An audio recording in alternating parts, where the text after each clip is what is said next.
Olá, terceiros anos, sejam bem-vindos a mais uma videoaula, professora Kelly de Biologia. Hoje nós iremos dar continuidade ao nosso assunto de código genético e biotecnologia. Vamos tratar de um assunto que faz parte das competências 4 e 5 do Enem, é um assunto de extrema importância e que hoje nós iremos aprofundar um pouco o nosso conhecimento sobre esse assunto tão relevante.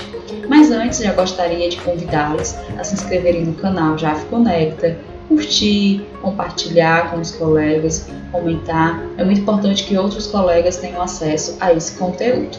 Mas vamos ao nosso assunto de hoje.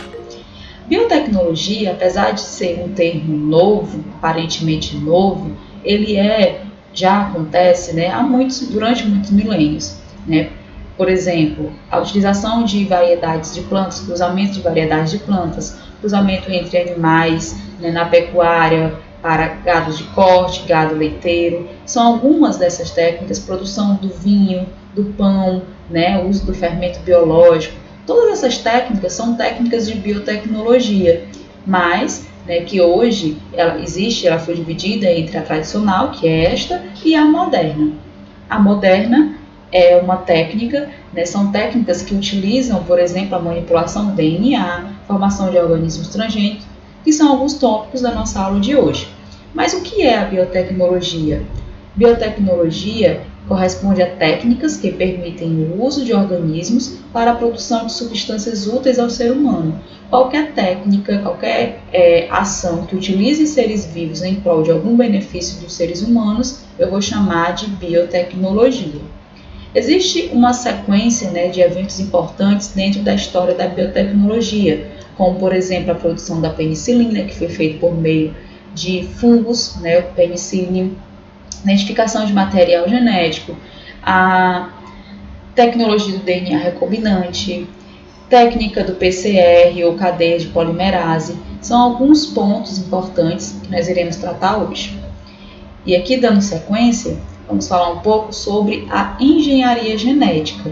A engenharia genética, diferente da biotecnologia, que é a área da biologia que vai trabalhar essas questões, a engenharia genética são as técnicas que são utilizadas para fazer essa identificação, essa manipulação e essa multiplicação dos organismos vivos. Então, todas essas técnicas elas são possíveis graças à manipulação do DNA. E isso vai envolver várias aplicações, como, por exemplo, serviços de aconselhamento genético, prevenção de doenças hereditárias, teste de paternidade, identificação de pessoas por meio do DNA, produção de medicamentos, tratamento de doenças. Então, várias são as técnicas que são utilizadas por meio da engenharia genética. E hoje nós iremos conhecer algumas dessas. Falando em técnicas de engenharia genética, vamos falar um pouco sobre as enzimas de restrição. As enzimas de restrição, elas foram pontapé inicial para essas técnicas. Por quê? As enzimas de restrição, elas foram descobertas em 1970 e observou-se que as bactérias elas produziam algumas enzimas que tinham a capacidade de cortar o DNA em pontos específicos. Então, o que são enzimas de restrição? São como tesouras biológicas ou tesouras químicas que permitem cortar o DNA em pontos específicos, fazendo com que os cientistas pudessem utilizar para fragmentos, trabalhar com fragmentos de DNA e não o DNA como um todo. Então, isso foi a chave para várias outras técnicas que nós veremos hoje. Entre elas, nós temos o DNA recombinante. O que é o DNA recombinante? Como o próprio nome já diz, DNA recombinante é a mistura de um DNA de uma espécie com outra, a fim de produzir a substância que eu desejo. Aqui nós temos um exemplo dessa tecnologia utilizando o plasmídio bacteriano. O plasmídio bacteriano é um DNA circular. Aqui nós temos, por exemplo, uma bactéria, o seu material genético e o plasmídio. O plasmídio é um DNA circular e, aproveitando o tipo de reprodução das bactérias, que é uma reprodução assexuada, que uma bactéria gera clones de outra, o homem, graças à descoberta da enzima de restrição, passou a utilizar essas enzimas para cortar o DNA, que tinha interesse de duplicar, e utilizou a reprodução das bactérias para isso. Em que exemplo isso foi importante? O principal exemplo, a principal ação feita com essa técnica foi a produção de insulina humana. Antigamente, os diabéticos, até 1970, os diabéticos eles tomavam insulina retirada do pâncreas do boi ou do porco, né, visto que o seu pâncreas, o pâncreas humano, não tinha capacidade de produzir, daí tornaram-se diabéticos. E aí, essa insulina bovina, ela certamente trazia impactos, né, à saúde, porque o corpo ele rejeitava, né? Então, quando o homem descobriu, quando o homem pôde clonar a insulina humana, né, isso foi de grande importância e até hoje essa técnica é utilizada para a produção de insulina. Como é que é feito? Retira-se, né, da célula humana a parte do gene que eu tenho desejo de clonar, né, que no caso o gene humano que vai produzir a insulina. Esse gene ele é cortado numa parte específica por meio da enzima de restrição e com outra enzima chamada de ligase é conectada ao plasmídio da bactéria, que em seguida é devolvido à bactéria para que ela possa se reproduzir e gerar clones. Essas bactérias elas vão produzir a insulina, né, por meio dessa técnica do DNA recombinante. Isso foi de grande importância, né, para os diabéticos. Outro ponto muito importante são os transgênicos. Os transgênicos eles são classificados como OGM, que são organismos geneticamente modificados. É importante lembrar que nem todo organismo geneticamente modificado é um transgênico, mas todo transgênico é um organismo geneticamente modificado. Mas o que é um transgênico? São organismos que recebem em laboratório, são incorporados no seu DNA, o DNA de uma outra espécie. E isso tem vários objetivos. Pode ser um objetivo de fazer um melhoramento genético em alguma espécie de planta ou animal. Pode ser um objetivo de criar uma substância, como foi o caso anterior, né, da insulina humana, que a bactéria recebeu o gene humano, ela é uma bactéria transgênica, né? Só que o objetivo é produzir uma substância em prol dos seres humanos, como por exemplo a insulina, né? Mas existem outras técnicas, né, outras ações dos transgênicos que infelizmente não trazem tantos benefícios assim. Mas vamos dar continuidade. Em 1981 foi feito o primeiro animal transgênico, um camundongo que recebeu a hemoglobina de coelho. Então entendam, um transgênico é um ser que recebe e incorpora no seu DNA o DNA de uma outra espécie. Essa técnica, né, aqui nós temos aqui outros exemplos, como as plantas transgênicas. Nós temos aqui a planta tabaco, que recebeu o gene de um vagalume, e a partir de então ela produziu a proteína luciferina, que emite luz. A soja transgênica aqui no Brasil é muito comum, nós consumimos soja transgênica, que são sojas que recebem, foi incorporada em laboratório o DNA de bactérias para torná-las resistentes a herbicidas. Temos também o milho, né, milho que incorporou em seus genes o gene de bactérias para se tornar resistente a pragas, a insetos, e todo alimento que tem pelo menos 1%, acima de 1% de organismo geneticamente modificado, obrigatoriamente deve ter em seus rótulos esse símbolo. Esse símbolo é o símbolo do transgênico. Mas por que é tão importante essa informação? Porque existe uma discussão muito grande, né, uma polêmica acerca dos alimentos transgênicos. Os objetivos, né, maiores, certamente, e eram, né, como por exemplo a expansão do conhecimento específico, sementes com qualidade nutritiva aumentada. Inclusive existem algumas sementes que recebem, né, proteínas a mais, vitaminas a mais, e isso é importante. Aumento de melhoria da produtividade, né, da resistência das pragas, redução do uso de agrotóxicos. Porém, né, existem muitos outros pontos negativos, como por exemplo, né, doenças, né, Existem empresas, né, questão financeira e econômica por trás de tudo isso, né, que são grandes produtores, que vendem essas sementes. Esses pequenos agricultores, não têm, né, a mesma condição. Essas sementes, elas são sementes estéreis, né, se plantar novamente ela não vai gerar, tem que voltar a um grande produtor para comprar.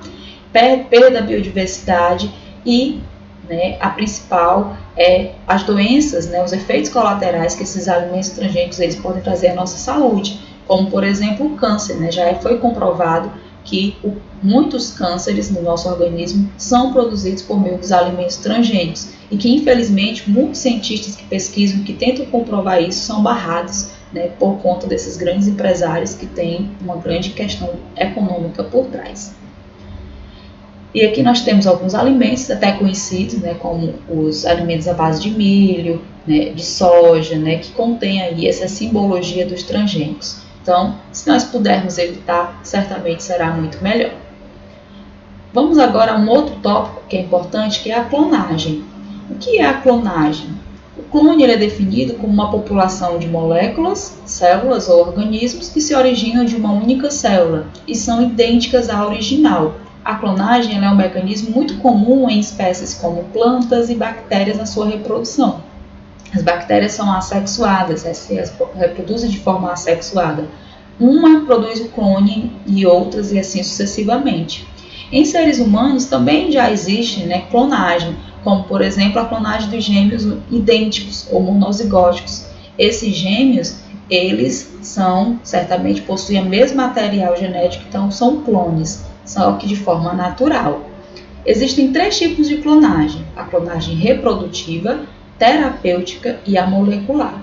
Qual é a diferença? A clonagem reprodutiva é aquela em que os fins, o objetivo é a clonagem de um organismo como um todo. Aqui eu tenho um exemplo de um ser humano, porém, né, pode ser clonado um animal, né, uma planta, né, ou um fungo, qualquer organismo como um todo que for clonado, né, é uma clonagem reprodutiva. E aqui nós temos um exemplo explicando como é que se ocorre a formação de um clone. Então vamos observar esse esquema. João vai ser clonado. Então foi retirado do João uma célula qualquer, uma célula da pele qualquer, uma célula que possui o seu material genético, e foi pegue um óvulo, né, de uma mulher, uma possível doadora, que vai servir de barriga de aluguel. Do óvulo dela foi retirado o material genético e foi inserido do João. Por meio de técnicas, né, em laboratório, esperou que essas células se reproduzissem e formassem um embrião. Esse embrião foi devolvido ao útero dessa mulher e ela gerou um clone, né, que nós temos aqui o clone do João. Claro que ele vai nascer bebê e vai crescer até se tornar, né, o clone, né, se tornar o próprio João. Essa técnica é a técnica da clonagem. No entanto, a gente tem aqui como exemplo, né, a ovelha Dolly, que ficou muito conhecida em 1997, né, foi revelado o primeiro clone de um mamífero, que é a ovelha Dolly, que infelizmente ela viveu somente 7 anos, porque que é a metade do que essas espécies poderiam viver, e isso ela trouxe vários impactos negativos. Por exemplo, ela morreu cedo, morreu com envelhecimento precoce, várias doenças, isso porque ela foi clonada de uma célula adulta, de uma célula velha. E existe ainda a questão por trás acerca do descarte, né? Para que a ovelha Dolly ela fosse feita, 276 tentativas foram fracassadas. Então, isso na espécie humana certamente geraria uma grande discussão ética, né, acerca disso. Aqui tem a explicação que é semelhante ao exemplo do João, né, bem parecido, e aqui nós temos uma discussão, né, acerca dessa clonagem. A clonagem humana ela é proibida, né? Existe um documento, inclusive assinado em 2003, 63 países, incluindo o Brasil, eles pedem o banimento da clonagem reprodutiva humana. Né? Isso por vários fatores. Por exemplo, né, por que clonar? Quem deveria decidir sobre o clone? Quem deveria ser clonado? Quem é o pai do clone? Né? E a pergunta mais, né, importante, o que fazer com os clones que nascerem defeituosos? Vimos anteriormente que a ovelha Dolly teve 276 embriões fracassados. Né? E se isso for com seres humanos? Né? Então existe uma questão ética, uma questão de bioética por trás de tudo isso. Aqui nós temos a clonagem terapêutica, que diferente da clonagem reprodutiva, ela clona células, né, ou tecidos do corpo. Essa clonagem terapêutica ela também é proibida no Brasil. né, em células humanas. Porém, existem alguns países que fazem, né, clonagem terapêutica por meio da produção de células-tronco. Essas células-tronco, elas têm uma importância muito grande, é uma esperança, vamos falar daqui a pouco sobre elas, por exemplo, na recuperação de tecidos lesados, como, por exemplo, tecido nervoso, tecido cardíaco, né, tecidos que foram perdidos, e a clonagem dessas células ou tecidos, elas vão recuperar esses tecidos. Então, é uma esperança, certamente. A clonagem terapêutica, como o próprio nome já diz, tem um objetivo de tratamento, né, de recuperação. Essas técnicas, elas têm, além de tudo isso, uma importância, né, no aprimoramento de tecidos, né, ela evita a rejeição se o doador for a própria pessoa. Então, existem muitas vantagens acerca da clonagem terapêutica. E por último, nós temos aqui a clonagem molecular, que, diferente da terapêutica, ela não clona células ou tecidos, ela clona substâncias. E um exemplo é a insulina, que foi clonada, né, foi feita a clonagem dessa substância, né, por meio das bactérias da técnica do DNA recombinante.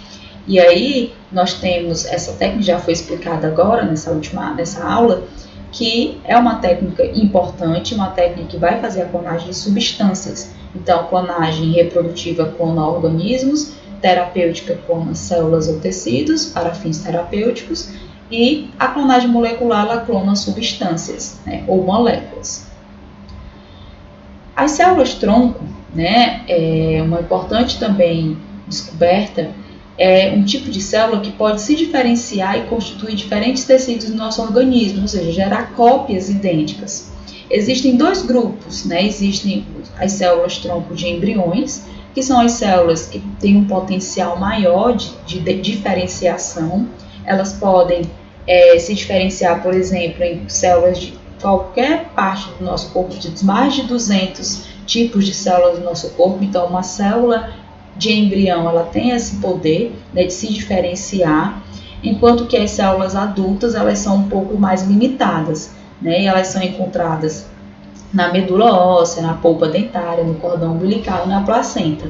São células que elas não têm, né, um poder de diferenciação tão grande contra as células embrionárias, porém, elas podem certamente também trazer aí uma esperança, né, em tratamentos de algumas doenças, como por exemplo a leucemia, né, é um caso, né, que as células-tronco certamente elas trazem, né, uma grande esperança. Outra técnica importante é a técnica da eletroforese, ou separação dos fragmentos de DNA. Essa técnica consiste na separação de substâncias do DNA ou RNA utilizando um campo elétrico. E essa técnica ela é feita da seguinte maneira: corta-se o DNA, né, que seu dedo que deseja fazer, coloca-se nesse equipamento da eletroforese, nesse gel, e aí, por meio de um campo magnético, esses fragmentos de DNA, eles formam essas bandas, semelhante a um código de barras. E aí, cada pessoa ela tem uma organização diferente dessas bandas de DNA. Essa técnica ela é muito importante, por exemplo, para se determinar, fazer os testes de paternidade ou identificar criminosos, né, em algumas situações. Como é que é feito isso? A gente utiliza essa técnica para se descobrir, por exemplo, a paternidade, né, uma técnica que a gente chama de DNA fingerprint. Como é que é feito isso? Pega-se o material genético da mãe, da criança e dos suspeitos, né, a ser o pai da criança. E aí como é que é feito? A criança ela deve ter 50% das barras da mãe e 50% das barras do pai. E aí, quem é o pai da criança? A gente pode observar aqui por meio dessas bandas, né, de DNA. Observem, a criança ela tem esse da mãe, essa banda da mãe, essa da mãe. Essas outras bandas, por exemplo, essa aqui também é da mãe. Essas outras bandas vão observar, ou pode ser do homem A, ou pode ser do homem B. Observando aqui esta, a gente já percebe que essa aqui conecta-se ao homem B, assim como essa também ao homem B, essa também é um homem B. Então, certamente, o pai dessa criança é o homem B. Vamos conferir? Aqui nós temos, se você respondeu B, parabéns. Então, é uma técnica, que tem 99,9% de certeza, é muito utilizada em testes de paternidade, identificação de pessoas em investigações policiais, aconselhamento genético, que também é uma das técnicas da engenharia genética. Outra técnica é a geniterapia, ou terapia gênica, que é a técnica que consiste em substituir um gene que causa uma doença por um gene normal.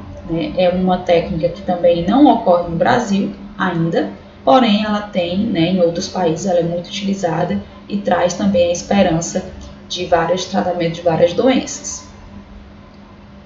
Outra é o aconselhamento genético. O aconselhamento genético ele se dá por meio da identificação de genes deletérios, ou seja, genes que podem causar doenças. A identificação desses genes é de grande importância para identificar possíveis doenças, em fertilização in vitro, identificar os genes, os embriões que são saudáveis, e reduzir a probabilidade de doenças, principalmente em relações de parentesco, como casamentos consanguíneos. Essas técnicas elas são feitas por meio de um diagnóstico pré-natal, que pode ocorrer por meio de 2 exames. A amniocentese, que faz a coleta do líquido amniótico, por meio desse exame, faz uma ultrassom, coleta um pouco do líquido amniótico e se analisa as células, ou por meio da amostragem vilocoriônica, que pega um pedaço da placenta, para se fazer um estudo e identificar o cariótipo.